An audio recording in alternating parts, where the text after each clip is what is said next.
It's also a good idea to keep your grill outside of your house to avoid possible carbon monoxide poisoning. Well, normally this warehouse would be full of wood pellets, but due to the demand this year, they're putting them on the trucks as fast as they make them. And coming up, what it will take to feed New York State kids nutritious meals all year round.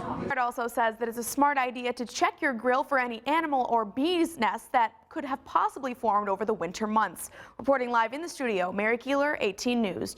And the surprise funding will come in handy for dogs like Oreo here who come to the shelter. Now, the school superintendent has weighed in on this as well and says she wants nothing more than to restore the, quote, educational and healthy learning environment that the Elmira School District has to offer. Reporting live in Elmira, Mary Kielar, 18 News. I'm against it. What is Catherine Wood talking about? The possible legalization of marijuana in Pennsylvania, which is a hot-button issue and the subject of 3 hearings that begin tomorrow in Philadelphia. Representative Matt Baker and other chairmen of the House of Representatives Health Committee are working to educate people on the various aspects that will go into the decision. Towanda residents like Catherine are worried.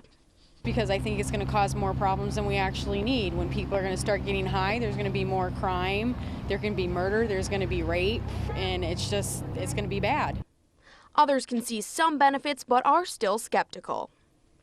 It would be a good revenue source for the state because they'd be able to tax it like Colorado taxed it. I think that it would be good for the folks medically wise, but just for normal people, I think it could cause some problems. The medicinal side of the issue is one that's important to local representatives in the state, too. Well, one of the things that is very surely true is that we look to the medical community to be able to tell us, is this something that makes sense? Are you seeing the effects that are useful to people, that are important to people? I mean, there are a lot of health issues that people really are looking for this kind of deep help on, but is it really effective? Is this really the right way to go? Pickett says that there's still a long way to go in the process before it passes as a law. We as a legislative body need to step back, listen to the medical community, listen to the FDA, listen to folks who really are putting some absolute expert testing and knowledge on this, and then react accordingly. I don't think at this time we have nearly enough information to move forward.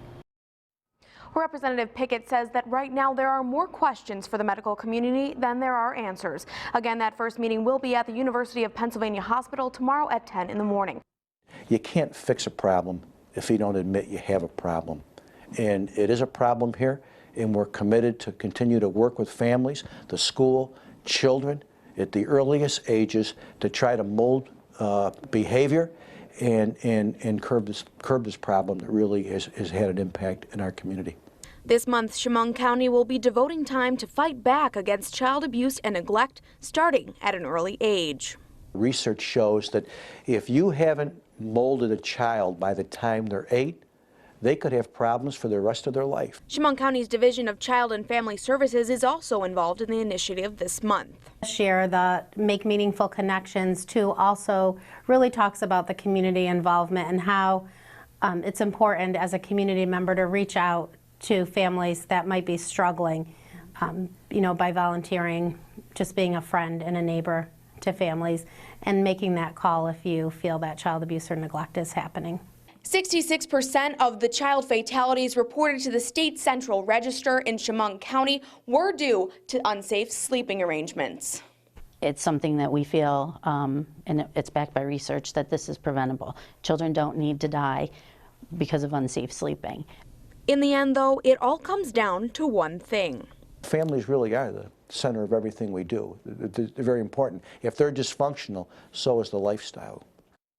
In the coming weeks, there will be a garden full of pinwheels planted at the Human Resource Center to raise awareness for the cause and to represent the carefree nature of childhood. It's called Pinwheels for Prevention. Now, the center will be holding open houses in the next few weeks for the community as well. And for more information, you can go to mytwintears.com.